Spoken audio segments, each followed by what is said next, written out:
Hello guys, welcome to Soni online classes. आज इस video में हम टॉपिक जो लिए हैं वो इनके बॉस के बारे में लिए हैं। ये एक इंडियन एंथ्रोपोलॉजिस्ट थे एंड एक इम्पॉर्टेंट टॉपिक है। चाहे आप नेट जेआरएफ का एग्ज़ाम दे रहे हो या सिविल सर्विसेज का दे रहे हो या कोई भी कॉम्पिटिटिव एग्ज़ाम है तो उसका ये एक इम्पॉर्टेंट ये टॉपिक है। एंड इस वीडियो में हम देखेंगे इनके के बारे में कि उनका इंट्रोडक्शन क्या है, उनका कंट्रीब्यूशन क्या क्या रहा है एंथ्रोपोलॉजी के फील्ड में, एंड वो अपना कंट्रीब्यूशन से क्या क्या प्रोग्रेस किए हैं, डेवलपमेंट किए हैं, अपना इम्पोर्टेंट रोल प्ले किए हैं इंडियन एंथ्रोपोलॉजी के फील्ड में। इनका पूरा नाम निर्मल कुमार बोस था एंड इनका जो जन्म है 1901 में हुआ था कोलकाता में 22 फ़रवरी को, एंड इनका जो डेथ है 1972 में हुआ था। इनका जो क्वालिफ़िकेशन है यानी जो शैक्षणिक जो योग्यता है, चार स्टेट में इनका कंप्लीट हुआ है। जैसे इन्होंने एंग्लो संस्कृत स्कूल जो कि पटना बिहार में है, यहाँ से इन्होंने कुछ क्लास कंप्लीट किया। नेक्स्ट है सागर दत्त फ्री हाई स्कूल करमहाटी जो कि 24 परगना पश्चिम बंगाल में है। नेक्स्ट है रांची जिला स्कूल रांची झारखंड में है। एंड नेक्स्ट है पुरी जिला स्कूल पुरी उड़ीसा।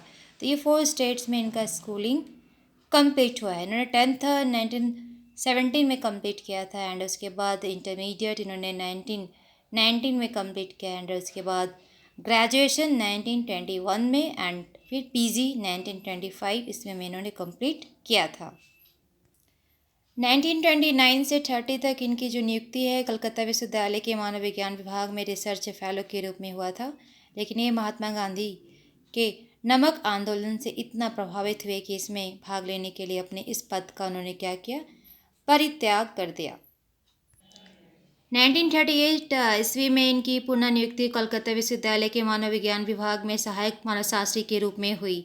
1942 के भारत छोड़ आंदोलन में इन्होंने पार्टिसिपेट किया था। इन्होंने 5 वर्ष 1959 से 64 तक एंथ्रोपोलॉजिकल सर्वे ऑफ इंडिया के निदेशक के रूप में कार्य किया। इसी पद से ये सेवा मुक्त भी हुए।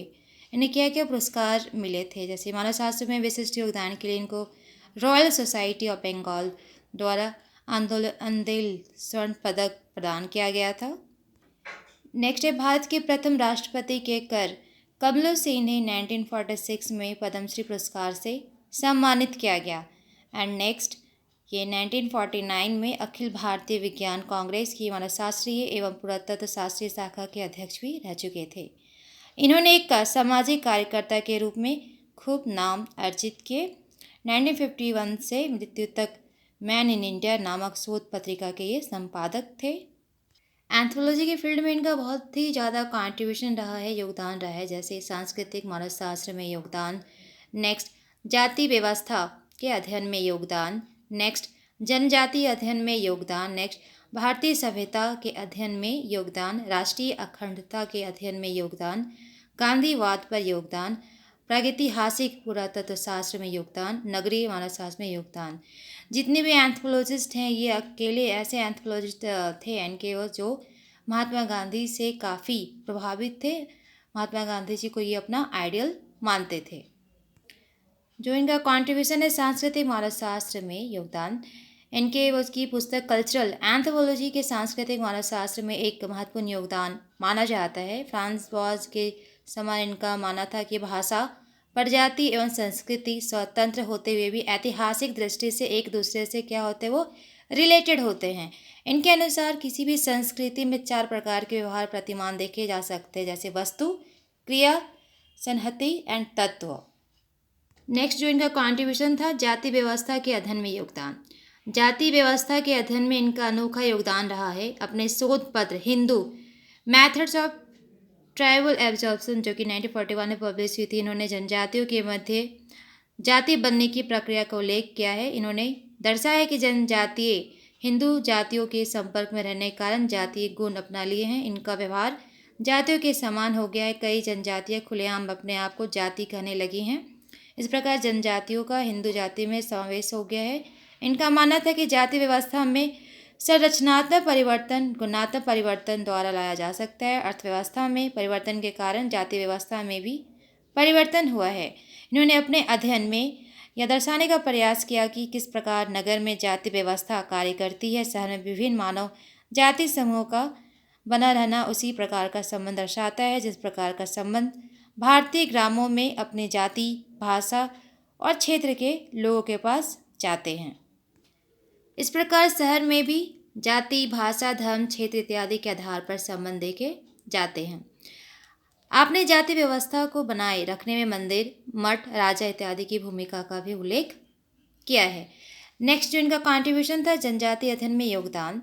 ट्राइब्स के ऊपर इन्होंने अच्छा खासा रिसर्च किया है। इसके लिए इन्होंने उड़ीसा चूज़ किया था अपना फील्ड वर्क के लिए, फील्ड एरिया। इन्हें अल्प समय तक उड़ीसा की जुआंग जनजाति, जो कि उड़ीसा में पाई जाती है, मध्य रहने का अवसर प्राप्त हुआ था, लेकिन उसी थोड़े समय में संकलित की गई सूचनाओं के आधार पर इन्होंने जुआंग जनजाति के ऊपर अपने 3 शोध पत्रों का प्रकाशन किया 1928, 29, 1930 में किया था। इन्होंने दर्शाया है कि किस प्रकार झूम कृषि पर आधारित जुआंग जनजाति का समावेशन कृषि और कारीगरी पर आधारित हिंदू जाति व्यवस्था में हो रहा है। इन्होंने अपनी पुस्तक ट्राइबल लाइफ इन इंडिया, जो कि 1970 में पब्लिश हुई थी, इन्होंने यह दर्शाने का प्रयास किया इस बुक में कि कुछ क्षेत्रों को छोड़कर भारत में जनजातियों एवं हिंदू कृषकों तथा कारीगरों की जीवनशैली में ग्राम समाज एवं शहरी समाज की जीवनशैली की तुलना में बहुत कम अंतर प्रकाश में आता है। कृषक समाज यानी जो कृषि से रिलेटेड होते हैं, जो एग्रीकल्चर करते हैं, फार्मिंग करते हैं। नेक्स्ट जो पॉइंट है, भारतीय सभ्यता के अध्ययन में योगदान। जनजाति और जाति अध्ययन करने के बाद इनकी अभिरुचि भारतीय सभ्यता के अध्ययन में जागृत हुई। असहयोग आंदोलन की शुरुआत होने पर ये कोलकाता से पुरी आकर बस गए थे। पुरी में इनकी भेंट एक मंदिर वास्तुकार राम महाराणा से हुई। मंदिर वास्तुकार से मिलने और बातचीत करने के बाद इनके अंदर उड़ीसा की परंपरागत वास्तुकला की ओर आकर्षित हुए। ये आकर्षण जागृत कर दिया। इनका मानना था कि एक सभ्यता के विद्वान को पुस्तक, वास्तु और विशेषज्ञता का अध्ययन करना चाहिए। कोणार्क मंदिर के संबंध में विचार व्यक्त करते हुए इन्होंने कहा कि कोणार्क मंदिर की सभ्यता भारतीय गौरवमयी परंपरा और आत्मविश्वास पर प्रकाश डालती है। इस मंदिर का निर्माण 13वीं सदी में राजा नरसिंह देव द्वारा किया गया था। उनका राज्य संपन्न था, चारों ओर हर्षोल्लास का वातावरण व्याप्त था। हर्षोल्लास की भावना की अभिव्यक्ति संपूर्ण कोणार्क मंदिर की वास्तुकला से प्राप्त होती है। जब आप वहाँ जाएंगे, देखेंगे उस मंदिर को, तो इन्होंने भारतीय सभ्यता को केवल वास्तुकला तक ही सीमित नहीं रखा। इन्होंने अपनी बंगला भाषा में लिखी पुस्तक हिंदू समाजेर गठन, हिंदू समाज की संरचना, जो कि 1949 में पब्लिश हुई थी, भारतीय सभ्यता के अनेक आयामों की चर्चा की है।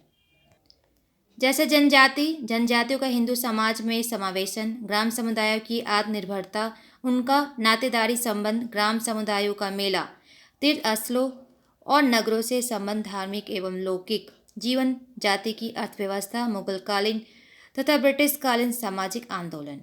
नेक्स्ट जो इनका पॉइंट है, राष्ट्र अखंडता के अध्ययन में योगदान। इनका मानना था कि राष्ट्रवाद एक देश के लोगों को अपने राष्ट्र के प्रति श्रद्धा दर्शाता है।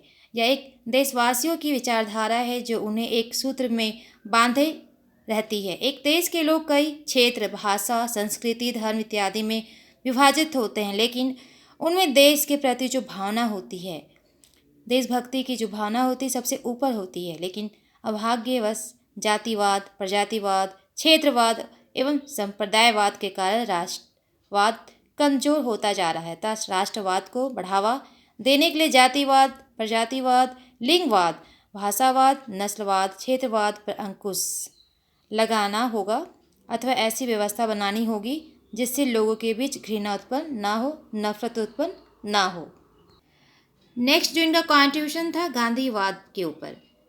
इनके जो बहुत से महात्मा गांधी की विचारधाराओं से काफ़ी प्रभावित हुए थे। ये गांधी जी के असहयोग आंदोलन के समय से ही उनके शिष्य और अनुयायी बन गए थे। इन्होंने खादी संघ की स्थापना की थी। इन्होंने गांधी जी के ऊपर कई पुस्तकों की रचना की, जैसे सिलेक्शन फ्रॉम गांधी, जो कि 1953 में पब्लिश हुआ था। Next my days with Gandhi, ये भी 1953 में पब्लिश हुई थी। गांधी कैरेक्टर 1969 में पब्लिश हुई थी। गांधी की चाव 1969 में हुई थी। स्टडीज़ ऑन गांधीज 1959 में पब्लिश हुई थी। नेक्स्ट इनका कॉन्ट्रीब्यूशन था प्रागैतिहासिक पुरातत्व शास्त्र के ऊपर। धरणीधर सेन के साथ इन्होंने मयूरभंज, जो कि उड़ीसा में है, यहाँ पे प्रागैतिहासिक पुरातत्व शास्त्र में महत्वपूर्ण योगदान दिया। नेक्स्ट इनका कॉन्ट्रीब्यूशन था नगरीय मानव शास्त्र में। इन्होंने कोलकाता शहर, जो कि 8 की बात है। अध्ययन कर नगरीय मानवशास्त्र में महत्वपूर्ण योगदान दिया है। इनके अनुसार नगर का अपना इतिहास, अपनी जनसंख्या, अपना प्राकृतिक एवं सांस्कृतिक धरोहर होता है। नगर में मानव जाति समूह जाति प्रथा, रीति रिवाज, परंपरा, अनुष्ठान इत्यादि को बनाए रखते हैं। यहाँ जाति पेशा का बंधन नहीं होता। सभी जाति के लोग अपने मनोनुकूल पेशा अपनाने के लिए स्वतंत्र होते हैं। नगरीय समाज की समस्या ग्रामीण समाज जैसे भिन्न होती अलग होती है। इस प्रकार इन्होंने कोलकाता नगर के ऐतिहासिक, सांस्कृतिक, आर्थिक, धार्मिक और राजनीतिक विशेषताओं को प्रकाश में लाने का प्रयास किया है। इन्होंने कोलकाता शहर की समस्याओं की ओर भी ध्यान आकृष्ट किया है। तो गाइज इस वीडियो में हम देखें कि उनका इंट्रोडक्शन क्या था, इनका कंट्रीब्यूशन क्या क्या था। और वो एक इकलौते ऐसे एंथ्रोपोलॉजिस्ट थे जो महात्मा गांधी जी से काफ़ी प्रभावित थे। उनके जो महात्मा गांधी जी के जो विचारधाराएं थे उसे काफ़ी प्रभावित थे और गांधी जी के असहयोग आंदोलन के समय से ही उनके शिष्य और अनुयायी वो बन गए थे और इन्होंने खादी संघ की स्थापना भी की थी। फिर मिलते हैं नई वीडियो में नई टॉपिक के साथ। जय हिंद।